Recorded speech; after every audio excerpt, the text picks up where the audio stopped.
남편 출근하고 제가 이제 집에 있는 날에 우편물이 오잖아요. 네. 컴패션에서 후원하는 어린이들 500 몇 명께 오면 저는 그거를 정리를 해야 되잖아요. 그러면 정리해서 보고 그러면 항상 후원자님을 위해서 기도합니다. 세계 각국에서 이런 축복이 사실 없는 거죠. 너무 감사하죠. 네.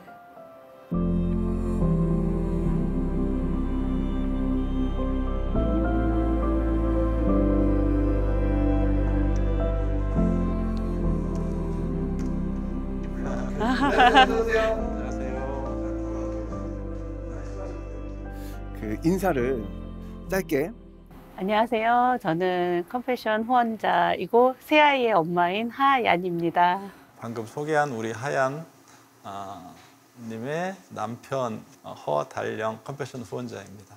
정형외과 전문의이고요. 주로 뇌경색이나 뇌출혈로 인해서 마비가 와 있는 분들을 재활을 돕는 재활병원을 운영하고 있습니다.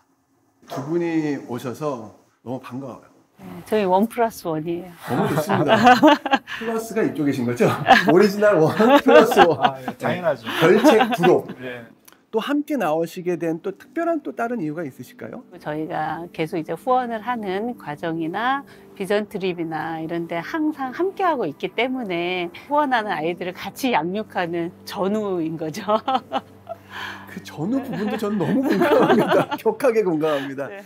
지금 후원하고 있는 아이들의 숫자가 어느 정도 되세요?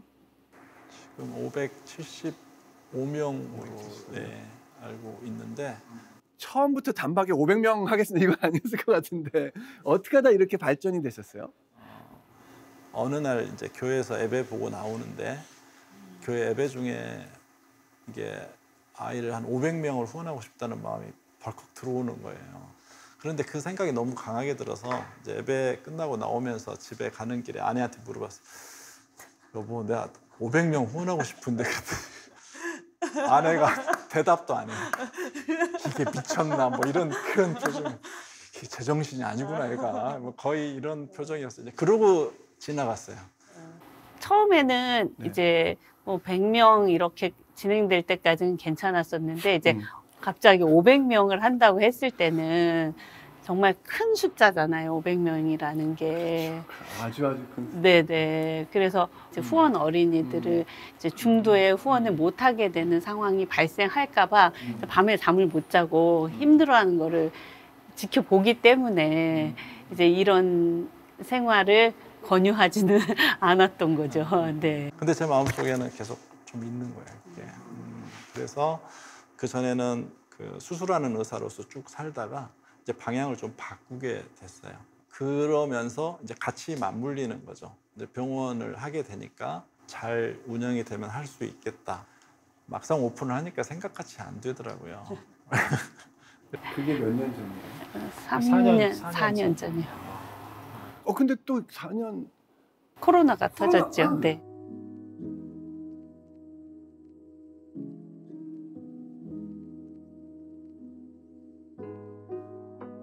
답이 없는 거예요. 이게 1년 안에 안 끝나는 일이겠더라고요.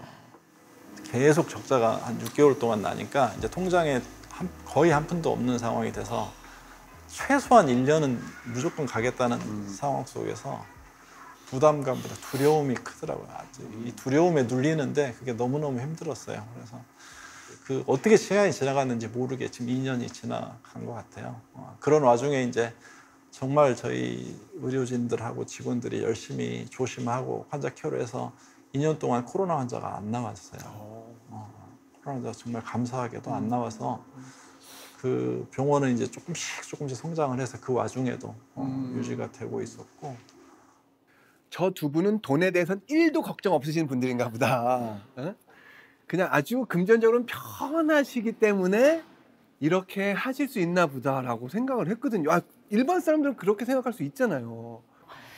제가 이제 대출이 있다고 저희 집 애들을 공부를 안 시키고 이러는 건 아니잖아요. 기본적인 생활은 해 나가니까 뭐 후원하는 아이들도 남편이 하겠다라고 하면 그 아이들도 저희가 대출이 있음에도 불구하고 양육을 해야 되고 학교를 보내야 되고 공부를 시켜야 된다는 생각이 또 있기 때문에 네. 그냥 대출과 함께 후원은 진행되고 있는 거죠.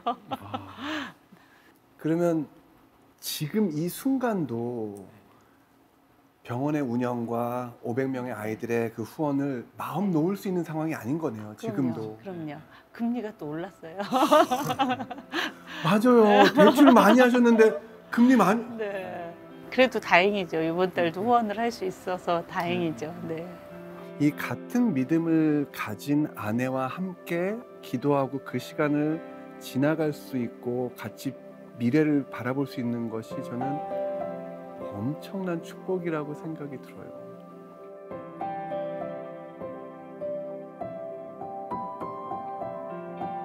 남편 출근하고 제가 이제 집에 있는 날에 우편물이 오잖아요. 네. 컴패션에서 후원하는 어린이들 500 몇 명께 네. 오면 저는 그거를 정리를 해야 되잖아요. 그러면 정리해서 보고 그러면 항상 후원자님을 위해서 기도합니다. 세계 각국에서 이런 축복이 사실 없는 거죠. 너무 감사하죠. 네. 정말 멋진 시각이네요. 그게 참 이렇게 딜레마였어요. 제가 고민을 하나이라도 더 깊이 사랑해주고 기도하고 이게 더 낫나, 아니면 할 수 있다면 하나이라도 더 이 시스템에 집어넣는 게 맞나를 두 가지를 고민을 꽤 했었어요. 근데 제가 저를 보니까 별로 사랑도 없는 사람이고, 사실 저 사실 형편없고 아내가 너무 잘하는데, 야, 이거 뭐 어차피 말은 그렇게 해놓고 하나이를 깊게 사랑 못할 것 같으면 차라리 어떻게든 내가 잘할 수 있는 일을 잘해서 하나이라도 더 이 시스템에 넣자. 그게 솔직한 제 심정이었어요. 후원을 뭐 언제까지 유지하실 그런 어떤 계획이나 생각이나 그런 거가 있으세요?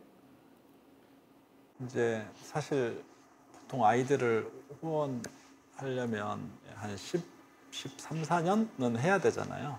아이를. 그래서 사실 그게 매일 기도하는 거예요. 다른 건 모르겠는데 이 아이들을 끝까지 후원하게 해달라고. 왜 그러냐면 아이들이 중간에 끊기면 아이들이 또 상처받을 수 있고 갭이 생기면 그런 문제가 있기 때문에 모든 후원자님 다 똑같을 거예요. 마음은 나에게 주신 아이를 끝까지 후원하고 싶은 마음.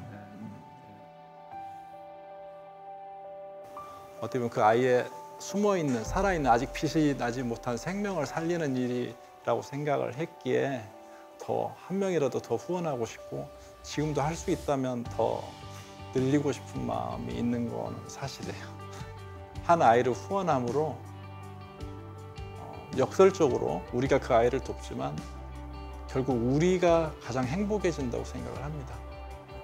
내가 사랑하는 대상이 한 명 더 생기는 거고요. 또 내가 사랑받는 존재, 후원자로 남을 수 있는 가장 좋은 사랑의 방법인 것 같습니다. 그래서 나는 500명의 아이들에게서 기도를 받고 있습니다 라는 이야기를 들었을 때 소름이 끼치는 그런 느낌. 원장님 병원이 더 잘 돼서 많은 아이들이 도움을 받고 또 원장님도 그 아이들에게 더 많은 기도를 받았으면 좋겠다.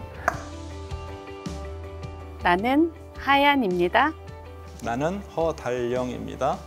우리는 컴패셔너입니다.